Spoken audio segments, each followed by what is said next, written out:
ये फिल्म एक सच्ची कहानी पर आधारित है जिसमें एक पिता अपनी बेटी को सालों तक बेसमेंट में कैद रखता है और बार बार उसका यौन शोषण करता है।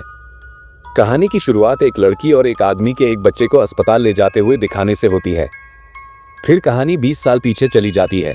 डॉन, उसकी पत्नी आयरीन और उनकी 2 बेटियां शेरा और एमी एक साथ खाना खा रहे होते हैं। शेरा देर रात पार्टी में जाना चाहती है, लेकिन डॉन, एक नियंत्रणकारी पिता, बच्चों की खुशी से ज्यादा अपने फैसलों को अहमियत देता है। वो शेरा को पार्टी में जाने से मना करता है और उसे उसके कमरे में भेज देता है। बाद में शेरा खिड़की के रास्ते निकलकर अपने बॉयफ्रेंड क्रिस के साथ पार्टी करने चली जाती है।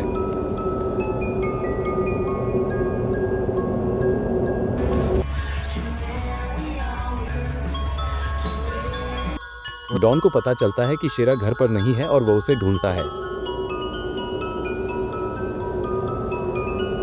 अगली सुबह शेरा पार्टी से लौटती है तो डॉन उसे डांटता है, लेकिन आयरीन बीच बचाव करती है। शेरा आयरीन को बताती है कि उसने क्रिस के साथ पार्टी में बहुत मजा किया और वह 18 साल की होते ही फ्लोरिडा चली जाएगी और अपनी जिंदगी का आनंद लेगी। डॉन ये बात सुन लेता है। 3 महीने बाद जब एमी और आयरीन बाहर होते हैं तो डॉन शेरा को मदद करने के बहाने बेसमेंट में एक गुप्त कमरे में ले जाता है। इस कमरे के बारे में परिवार के किसी सदस्य को नहीं पता होता है। डॉन शेरा को उस साउंड प्रूफ कमरे में बंद कर देता है।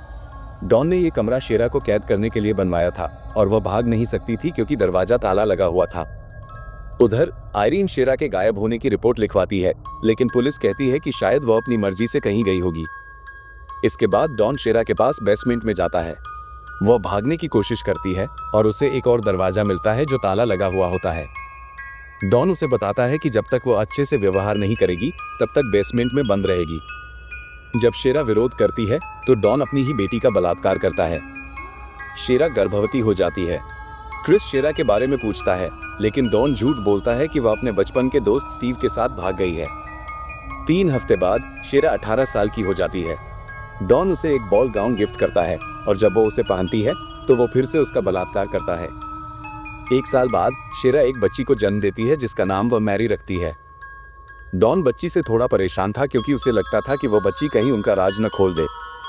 4 साल गुजर जाते हैं और शेरा फिर से गर्भवती होती है। डॉन उसे एक टाइम पास देता है ताकि वह व्यस्त रहे।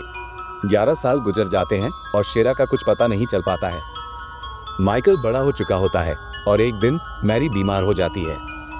उसे अस्पताल ले जाने के बजाय डॉन उसका इलाज खुद ही करता है। क्रिस फिर से डॉन के घर आता है और एमी उसे बताती है कि उसके पिता ने ही शेरा के साथ कुछ किया है, क्योंकि स्टीव नाम का कोई लड़का नहीं था जिसके साथ वो भाग सके।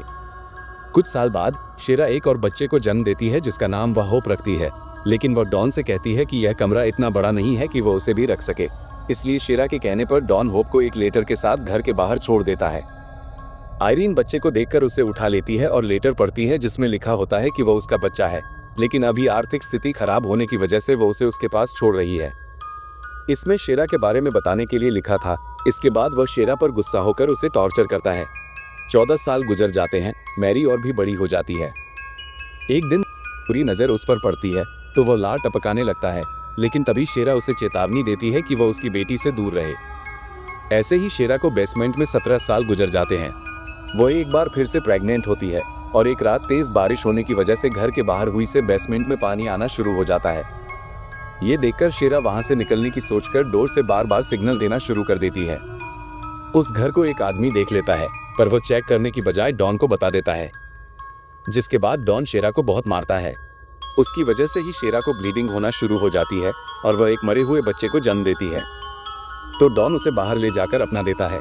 और फिर कुछ दिन बाद जब डॉन की जॉब चली जाती है और घर के हालात बिगड़ने लगते हैं तो डॉन शेरा और उसके बच्चों से छुटकारा पाने के लिए अपनी गाड़ी में पाइप लगाकर वेंटिलेटर के थ्रू गाड़ी का धुआं बेसमेंट में भेजने लगता है, लेकिन वहां पूछा जाता है। इससे डॉन अपने फ्रेंड में फैल जाता है और फिर 20 साल गुजर जाते हैं। एक दिन मैरी की तबीयत खराब हो जाती है। उसे हॉस्पिटल ले जाने की जरूरत है। शेरा किसी तरह उसे मनाकर मैरी को हॉस्पिटल ले जाती है।